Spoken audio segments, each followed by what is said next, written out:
Hello friends, మేము బస్వాపూర్ రిజర్వాయర్కి వెళ్తున్నాము. Baswapur reservoir వచ్చేసి యాదాద్రికి 7 కిలోమీటర్ల దూరంలో, భువనగిరి నుంచి 7 కిలోమీటర్ల దూరంలో, ప్రకృతి అందాల నడుమ ఎంతో బ్యూటిఫుల్గా ఉండేటటువంటి ప్లేసు. ఇప్పుడు అది మీకు చూపించబోతున్నాను.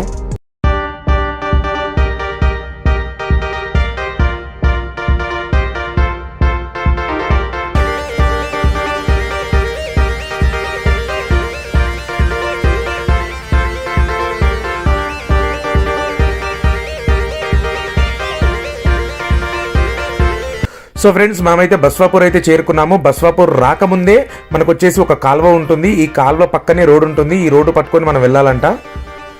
సో మనకు దూరం నుంచి అయితే ఒక ట్రక్ వస్తుంది. ఇదైతే సింగిల్ రోడ్డు. రిజర్వాయర్ పనులు అయితే ఇంకా నడుస్తున్నాయంట. మనకు 80% ఆఫ్ రిజర్వాయర్ కంప్లీట్ అయిందంట. ఇంకా 20% వరకు అయితే నడుస్తుందంట. చూద్దాం ఫ్రెండ్స్. ఓకే,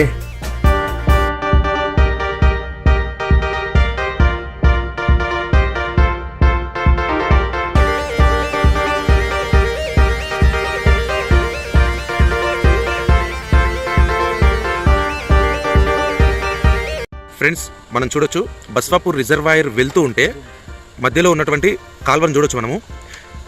ఈ కాల్వలోనే మనకు వాటర్ ఫాల్స్ లాగా కనిపిస్తుంది కదా,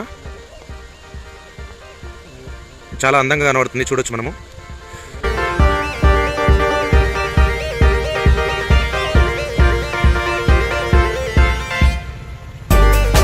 ప్రజెంట్ వచ్చేసి రిజర్వాయర్ పైకి వెళ్ళేటటువంటి దారిలో ఉన్నాము. ఫ్రెండ్స్, మీరు యాదగిరిగుట్టకు కానీ భువనగిరి వైపు కానీ వచ్చినప్పుడు బస్వాపూర్ రిజర్వాయర్ని చూడడానికి అయితే తప్పకుండా రండి. ఎందుకంటే చాలా ఆహ్లాదకరమైనటువంటి వాతావరణంలో చుట్టూ పచ్చని చెట్ల మధ్యలో మనకు ఈ రిజర్వాయర్ నిర్మాణం అనేటటువంటిది జరిగింది. అంటే ఎక్కడైనా అలానే జరుగుతుంది అనుకోండి.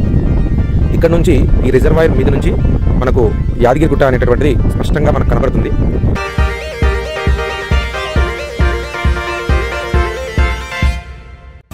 ఫ్రెండ్స్, ఇది రిజర్వాయర్ మీద ఏవైతే మనకు ట్రక్కులు పనిచేస్తుంటాయో ఆ ట్రక్కులు, ఆ హెవీ వెహికల్స్ వెళ్ళేటటువంటి దారి అనమాట.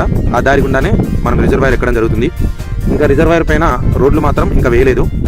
ఇప్పుడు వచ్చేసి మనకు ఆ రిజర్వాయర్ పైన మనకు డాంబర్ రోడ్ అయితే వేస్తారు.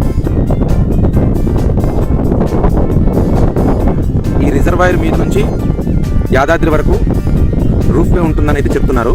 అదేవిధంగా ఈ రిజర్వాయర్ మీద నుంచి యాదాద్రి వరకు బస్ వే, రూఫ్ వే, మన వెహికల్స్ వెళ్ళడానికి డాంబర్ రోడ్ అయితే వేస్తామని చెప్పేసి అంటున్నారు. ఆ ప్రపోజల్స్ అయితే ఉన్నాయంట, మనకు క్లారిటీగా తెలీదు.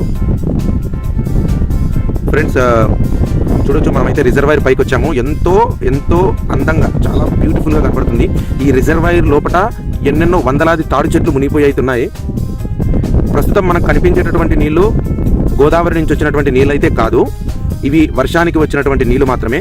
ఇంకా గోదావరిని, ఈ రిజర్వాయర్ పూర్తయిన తర్వాత మనకు వచ్చేసి గోదావరి నీళ్లను విడవడం జరుగుతుంది. అప్పుడు రిజర్వాయర్ ఇంకా ఎక్కువగా నీళ్లతో ఉండడం జరుగుతుంది అనమాట. ప్రజెంట్ అయితే ఇవి కేవలం వర్షపు నీళ్లు మాత్రమే. మీకు ఏదైతే ప్లేస్ కనబడుతుందో అక్కడ ఆ చెట్ల లోపల మంచి ఆహ్లాదకరమైనటువంటి వాతావరణం ఉంటుంది. ఫ్రెండ్స్తో వచ్చి కూడా ఫుడ్ గిట్లా తీసుకొని వచ్చి ఇక్కడ చాలామంది ఈ వాతావరణాన్ని ఆస్వాదిస్తూ ఆ ఫుడ్ని ఎంజాయ్ చేస్తూ ఉంటారు. అదేవిధంగా మనకు ఇక్కడ కనిపిస్తున్నటువంటిది రాయగిరి బ్రిడ్జు. నేను జూమ్ చేస్తాను, చూడండి ఫ్రెండ్స్. మనకు అక్కడ కనిపించేటటువంటి బ్రిడ్జ్ ఉంది కదా, అది వచ్చేసి మనకు రాయగిరి బ్రిడ్జ్ అనమాట. మనకు రాయగిరి నుంచి యాదగిరిగుట్ట వెళ్ళే దారిలో ఈ బ్రిడ్జ్ అనేది ఉంటుంది. ఈ బ్రిడ్జ్ అనేది చెరువు పక్కన ఉంటుందన్నమాట. అది రాయగిరి బ్రిడ్జ్. ఇంకా అక్కడ నుంచి చూస్తే మనకు ఇదే రిజర్వాయర్ నుంచి మనకు భువనగిరి కొండ కూడా కనబడుతుంది. చూడొచ్చు మీరు, అది భువనగిరి కొండ. అక్కడ నుంచి రాయగిరి వెళ్ళే దారిలో, రాయగిరి దాటిన తర్వాత యాదాద్రి వెళ్ళే దారిలో మనకు రాయగిరి బ్రిడ్జ్ అనేది వచ్చింది. ఆ రాయగిరి బ్రిడ్జ్ తర్వాత మనకు వచ్చేసి యాదగిరిగుట్ట అనేది మనకు కనబడుతుంది, మెల్లగా కనబడుతుంది. చూడండి ఒకసారి అక్కడ. ఇక్కడ కూడా జూమ్ చేస్తాను. ఇప్పుడు మీకు వైట్ కలర్లో కనిపించేటటువంటి కొండపైన ఉన్నటువంటిది ఏదైతే ఉందో అదే మనకు యాదాద్రి టెంపుల్ అనమాట. మనకి ఇది నైట్ పూట ఫుల్ లైట్స్తో మనకైతే చాలా మంచిగా కనబడుతుంది. అది ఫ్రెండ్స్, మీరు ఎప్పుడైనా పిక్నిక్కి వెళ్ళాలనుకున్నా, లేదా ఫ్యామిలీతోని హౌస్కి వెళ్ళాలనుకున్నా, ఫ్యామిలీతోని సరదాగా ఎక్కడికైనా వెళ్ళాలనుకున్నప్పుడు మీరు ఈ ప్లేస్ కూడా చూస్ చేసుకోవచ్చు ఫ్రెండ్స్. చాలా అంటే చాలా బాగుంటుంది. మీ పిల్లలు కూడా చాలా అంటే చాలా ఎంజాయ్ చేస్తారు. మీరు వచ్చేసి వీకెండ్స్లలో ఇక్కడికి రావచ్చు, ఇక్కడ ఎంజాయ్ చేసుకోవచ్చు మంచిగా.